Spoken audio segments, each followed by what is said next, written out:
আসসালামু আলাইকুম। কেমন আছেন আপনারা সবাই? আমি ইনশাআল্লাহ আপনাদের দোয়ায় সব সময় ভালো থাকি। আমার কাজ হলো আপনাদের সবাইকে সারা দেশ সারা পৃথিবী প্রতিটি রাস্তার পাশে রাস্তার সাইডে সমস্ত কিছু আমি আপনাদের সাথে কথা দিয়েছি, আমি আপনাদের দেখাবো। আপনারা আমার পাশেই থাকবেন, কি বলেন? আমার পাশে থাকেন, আমি আপনাদের প্রতিটি রাস্তার পাশে সাইডে সব কিছু দেখাবো। আপনারা যত আমাকে লাইক, কমেন্ট এবং সাবস্ক্রাইব করবেন, তত আমি আপনাদের প্রতিটি রাস্তার ভিতরের বাহিরে সমস্ত কিছু দেখাবো।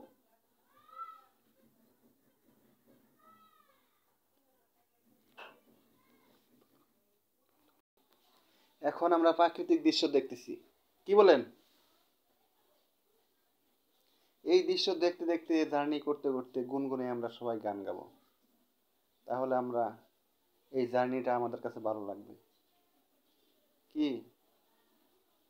ওহ, এর পাশে যাদের নিজস্ব ফ্যামিলি আছে বা বন্ধু বান্ধব থাকে, এই প্রাকৃতিক দৃশ্য দেখতে দেখতে কত ভালো লাগতো তাদের। একসাথে গান গাইতো।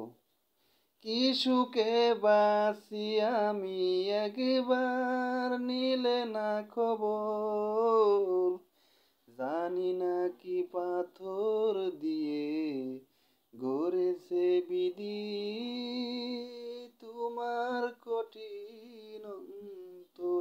আপনাদের মন কি পাথর হয়ে গেছে? না না, আমার মনও পাথর হয় নাই। জাস্ট আপনাদের একটু এই প্রাকৃতিক দৃশ্য দেখার জন্য একটু পাথরের গান গেয়ে শোনাইলাম, বুঝতে পারছেন?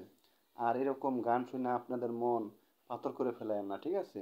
সব সময় নিজেকে প্রফুল্ল রাখার জন্য এরকম প্রাকৃতিক দৃশ্য দেখবেন, মাঝে মাঝে বিভিন্ন জায়গায় ট্রাভেল করবেন, এক জায়গা থেকে অন্য জায়গায় যাবেন, এক ডিস্ট্রিক্ট থেকে আরেক ডিস্ট্রিক্টে যাবেন। মনকে প্রফুল্ল রাখার জন্য সব সময় কাজের পাশাপাশি বিভিন্ন জায়গায় ঘুরতে হয়, আর মাঝে মাঝে এরকম আমার মতো গুনগুনে গুনগুনে গান গাইতে হয়, বুঝছেন? ওহ, কি সুন্দর নদী রে ভাই! নদীর ভিতরে জেলেরা কত সুন্দর মাছ ধরতেছে। এখন দেখেন আপনারা, নদীর পাশে কত লোক কিভাবে নৌকা চালাচ্ছে, ঠিক আছে? মানুষের কত কষ্ট। এই কষ্ট যদি আপনি বুঝতে পারেন, তবেই আপনার মনের দিকে, আপনার জীবনের দিকে আপনি সঠিক এবং সুন্দর পথে চলার অভিজ্ঞতা ফিরে পাবেন। কি? আমার মনে হয় আমি কথাটা সঠিক বলছি। তবে ঠিক আছে, আমরা আবার হালকা একটু গান গাই, কি বলেন?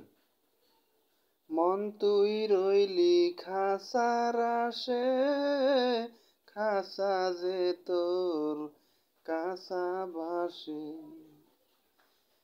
একই দিন খাসা পড়বে খসে। যে সুন্দর গান গাইলাম, আমার গান শুনে আমার পাশের ব্যক্তি মুখটার ভাই যে সুন্দর ডিজাইন করছে। আমি চাই না আপনারা এই সুন্দর গান গায়ে মুখটার ডিজাইনে নিয়ে আসেন। আপনারা প্রয়োজনে গান প্র্যাকটিস করবেন, কি বলেন? গান প্র্যাকটিস করে গান গাবেন।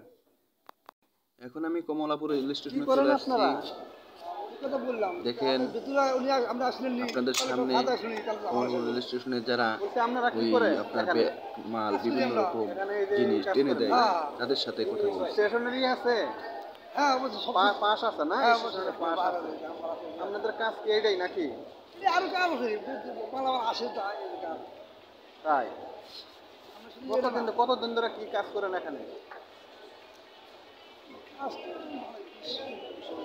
হ্যাঁ, 20-25 বছর ধরে এই কাজ করেন। এটা কি আপনাদের দিন হাজিরা দেয় নাকি?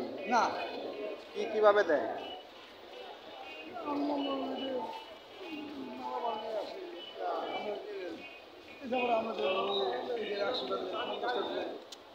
মানে এরকম আর কি, মোটামুটি ভালোই ইনকাম হয়, খারাপ হয় না আর কি। ওই 500 যদি কিছু আনা আজকাল খাওয়া লাগে। যাই হোক মোটামুটি ভালোই ইনকাম হয়। সিজন লাগবে, সিজন তো ভালো হয়। 500 600 ওই যে আমরা রইল সিজন হ্যাঁ, কারণ নাই আমি 300 আজকে কাল 300 টাকা কামাচ্ছে, তার আগে 500 কামাচ্ছে লাগা। অনেক সময় যে আবার করেন, করে যে এটা ওই 100 টাকার জিনিস 500 টাকা হাই করেন, যে দাবি করেন। না না এটা তো সময় না আমি আজকে আমাদের কাম করি, আজকে কোনো চাকরি কোনো চাকরি কোনো তুমি কমাবে তুমি এবার অত চাকরি দোয়াই দেবা চাকরি কত সুযোগ দেবা এমন চাকরি আছে যে বাবা আসলে ভালো এমন আবার এমন আছে পরিবেশ বিকাশ কম আছে না। ঠিক আছে ভাই, ভালো যাই হোক থাকেন। মোটামুটি এখন চলে আমরা আর চলে কি। আসছি, আল্লাহ চলে চালাই যাবো। আমি জানি না। আসসালামু আলাইকুম।